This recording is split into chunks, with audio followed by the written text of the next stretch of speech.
सुप्रभात। सद्गुरु से रूहानी इश्क हो, ये हमारी आज की आध्यात्मिक चर्चा का विषय। सद्गुरु से रूहानी इश्क हो, सूरत शब्द योग संपूर्ण आध्यात्मिक दर्शन एवं क्रियाओं का सार है। ये इतना सरल और आनंददायक है कि इससे स्त्री पुरुष वृद्ध अमीर गरीब अनपढ़ विद्वान गृहस्थ सन्यासी हिंदू मुसलमान सिख बौद्ध जैन ईसाई आदि किसी भी धर्म पंथ के हों, सभी सूरत शब्द योग का साधन आसानी से कर सकते हैं। आज के लिए दो अनिवार्यताएं, एक तो सद्गुरु, दूसरा सत्संग। सद्गुरु जीवित संत पुरुष हो और उनका सत्संग हो तो और भी बेहतर। अब वर्तमान समय कुछ ऐसा है कि प्राचीन काल की आवश्यकताएं कुछ और थी, आज की आवश्यकताएं कुछ और हैं।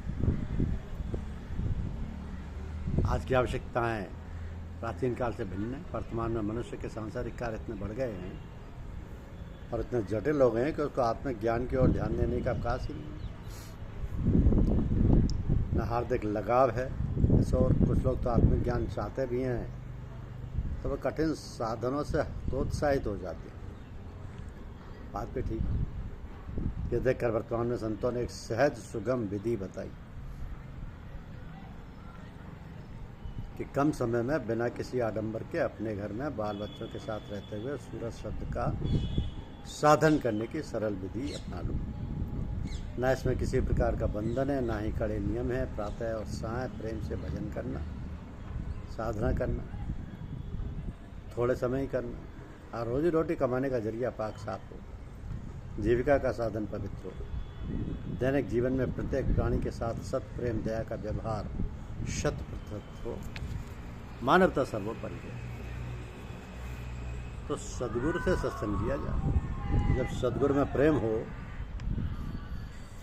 तब उनसे सूरज शब्द की विधि लेकर साधन में लगा जाए।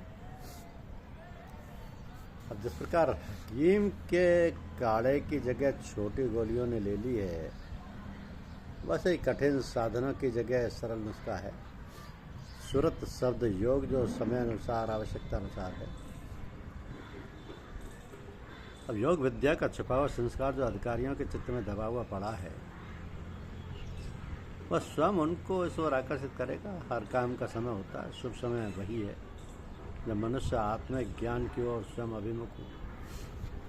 ये साधना ऐसी संस्कारी एवं अधिकारी व्यक्तियों के लिए है जिनमें सद्गुरु के प्रति प्रेम एवं मानवता के प्रति प्रेम हो। मानवता के प्रति प्रेम।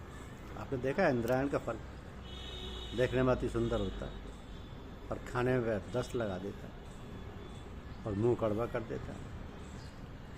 ऐसा ही ये प्रेम मार्ग। उपनिषदें कहती हैं कि यहाँ शुरू में तो बहुत खुला हुआ और मनोहर है, पर आगे इतना तंग और भयानक है कि जहाँ किसी प्रकार का भी आराम नहीं।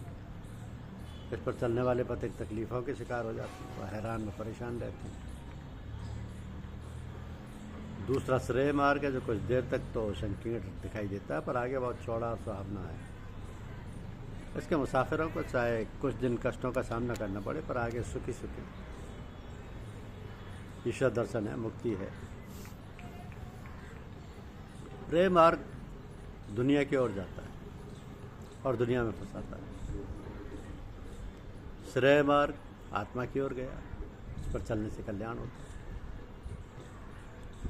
मुक्ति मिलती है, प्रभु का और अपने रूप का साक्षात्कार होता है, ब्रह्म ज्ञान मिलता है। तो प्रेम मार्ग तो शैतानी रास्ता है जिसमें आगे बड़े बड़े खड्डे हैं, भयानक जंगल जिनमें चोर डाकू बटमार छुपे रहते हैं और वो मुसाफिरों को लूट के पीछे फेंक देते हैं, उन्हें तंग करते और मार डालते हैं। और श्रेय मार्ग देवताओं और सत्पुरुषों के चलने की राह है। इसमें अनेक प्रकार के सुख व आनंद है। जो इस पर चलता है अमर हो जाता है, जो बुरे कार्यों को त्याग देता है और किसी सच्चे संत के साथ हो लेता है, वही इस पर चल पाता है। फिर भी शैतान यहाँ भी सैकड़ों प्रलोभन देता है, बहकाता है, तंग करता है, रोड़े अटकाता है, और ये सब थोड़ी दूर तक ही करता है। जब वह जान जाता है कि वह अपने संकल्प में दृढ़ है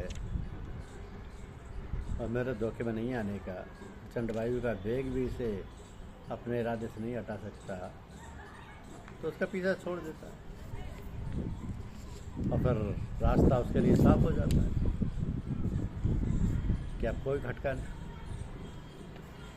यूँ तो अंत समय तक भय रहता है, सांप आस्तीन में है, कहीं काट ना खाए। पर साधक को शुरू में कई साल तक बहुत ही वीरता से उसके साथ युद्ध करना चाहिए। बड़े बड़े धोखे देता है, इससे बचते हुए अपने काम में लगे रहना चाहिए। रास्ते में अकेला राहगीर ही लूटा जाता है, उसे तंग किया जाता है, समूह के साथ है उसके ऊपर आंख उठाकर नहीं देख सकते। यदि इस मंडली में शक्तिशाली पुरुष हों तो कोई भय ही नहीं रहता। तो ये बात श्रेय मार्ग के चलने वालों पर लागू होती है। निर्धाम तक पहुंचने की इच्छा है तो अपनी सोसाइटी बना के चलो। रास्ते की कठिनाइयों से बचने के लिए किसी अनुभवी महात्मा को साथ ले लो, वो तुम्हें भूल भुलैया से ही बचाएगा और हर प्रकार से तुम्हारी रक्षा करेगा। जो लोग सत्पुरुषों के संग्रह कर चलते हैं उन्हें भय नहीं रहता। उनके आत्मिक तेज के प्रताप से असुर दूर भाग जाते हैं और तुम्हारे लिए रास्ता सुगम कर जाते हैं। ये ना पूछो कि लुटेरे यहाँ भी रूप बदल के घुस सकते हैं। और संगियों की ऐसी प्रेरणाएँ करते हैं जिनके विषय में निर्णय करना साधक के लिए कठिन हो जाता है। तो नहीं समझ सकता कि ये बात मेरे हित की है या हित की। जो लोग अपने इन विचारों को गुरु से विनय कर देते हैं उनको बचा लिया जाता है। शेष जो साथ छोड़ बैठते हैं वही मार्ग में भटक मारते हैं, तो वो जहाँ से चले थे वहीं लौट आते हैं। जिज्ञासु को चाहिए कि आत्मविवेक पर चले, मनमुख होकर कोई काम ना करे। मन में सत्कर्मों तथा सत्संग की ओर से घृणा व लापरवाही आते ही उसे गुरु से विनय कर डाले और वह जैसा उचित समझेंगे करेंगे।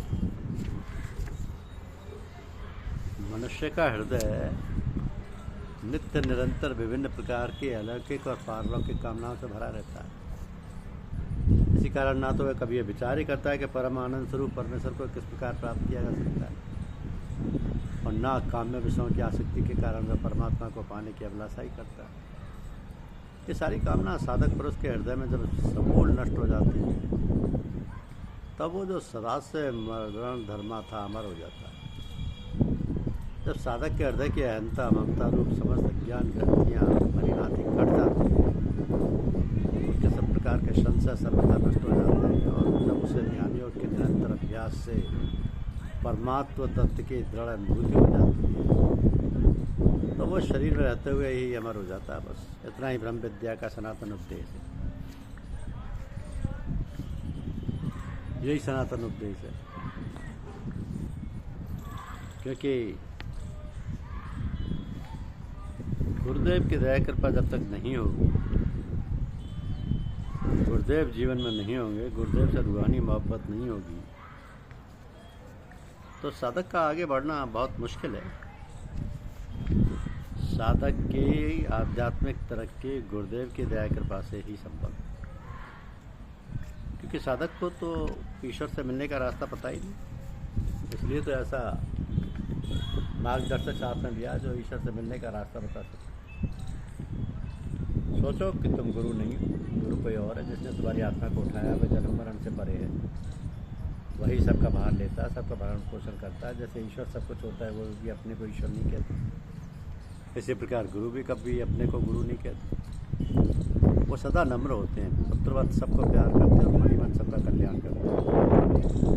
तो गुरु मनुष्य नहीं है, वो तो आत्मा का प्रकाश है, आत्मा का ज्ञान है। इस वास्ते गुरु का ध्यान भी प्रकाश है, आत्मा का ध्यान है। इस धार्मिक और आध्यात्मिक साधनों में कभी कभी बड़ी भूल हो जाती है। जीवन में कभी ऐसा धोखा हो भी जाए तो ठगाई का सा जाल समझकर तुरंत उसे त्याग देना चाहिए। इसलिए साधकों को चाहिए कि इस काम में वो उतावले ना बने। किसी को अपना जीवन जल्दी ही बेच देना बुद्धिमानी नहीं है। 2-4 महीने देखें, उनके सत्संग का लाभ उठाएं, तब वो उस पर विश्वास करें। धर्म की आड़ में बड़े बड़े अनर्थ होते हैं। गुरु और शिष्य दोनों मिलकर आत्मधन की कमाई करें। जब आपका गुरु पर पूर्ण विश्वास है तो फिर गुरु का पूर्ण अदब हो, पूर्ण समर्पण हो, पूरा सम्मान हो।